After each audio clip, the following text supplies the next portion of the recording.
In China, where cameras are everywhere, how much privacy do individuals still have? Recently, a high-profile social incident occurred in China. Two private cars met head-on a narrow country road.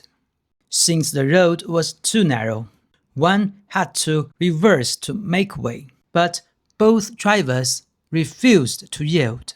During the standoff, the driver of the black car angrily got out, demanded that the blue car make way, and shouted, "Otherwise, I'll take out my certificate." She then produced an administrative law enforcement certificate, waving it to intimidate the driver of the blue car. Like in other countries, some certificates confer special law enforcement powers.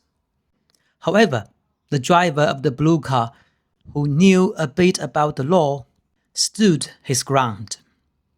He had already recorded the encounter on his phone before the other driver approached. When the blue car refused to back down, an elderly passenger exited the black car from the second row seat and approached, revealing the name and approximate address of the blue car's driver. At this point, the driver of the blue car grew fearful, facing an asymmetrical power dynamic where one's privacy is exposed while the other's influence remains unknown. Any ordinary person would feel anxious, unaware of the extent of harm the other party could inflict. The driver of the blue car reluctantly yielded. After returning home, the driver of the blue car felt aggrieved and posted the video on social media. Within days, it sparked a public outcry. The debate centered on several questions. Who was the driver of the black car? What authority did her certificate grant? Who was the elderly passenger of the back seat? And how did he access personal information? Was there a broader power structure behind them? Under public pressure, the city local government released an investigation report 2 weeks later.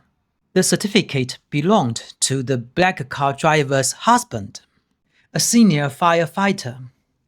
The elderly passenger from the back seat was her father, who had no legal authority to access private data. The report claimed he recognized the driver of the blue car as a distant relative, a coincidence the blue car driver failed to notice due to their infrequent contact. This explanation was met with skepticism.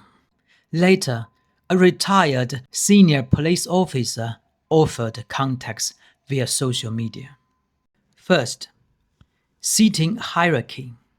In China, higher status individuals, like elders or superiors, typically occupy the back seat, explaining the passenger's perceived authority.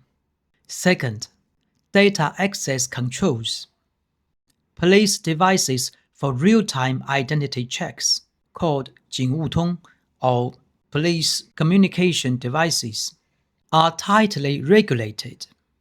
Each use requires justification, is logged on cloud servers, and is as strictly monitored as firearms like guns. Lower-ranking officers usually carry these devices, while seniors avoid the liability of misuse or loss. Thus, if the higher status passenger had accessed the data illegally, it would defy protocol. This distant relative explanation thus seemed plausible. The resolution. The black car's driver apologized and her husband was disciplined for improper certificate storage. The driver of the blue car was lauded for defending his rights, and the local government pledged stricter privacy protections, vowing to punish unlawful data access. What's your opinion on this?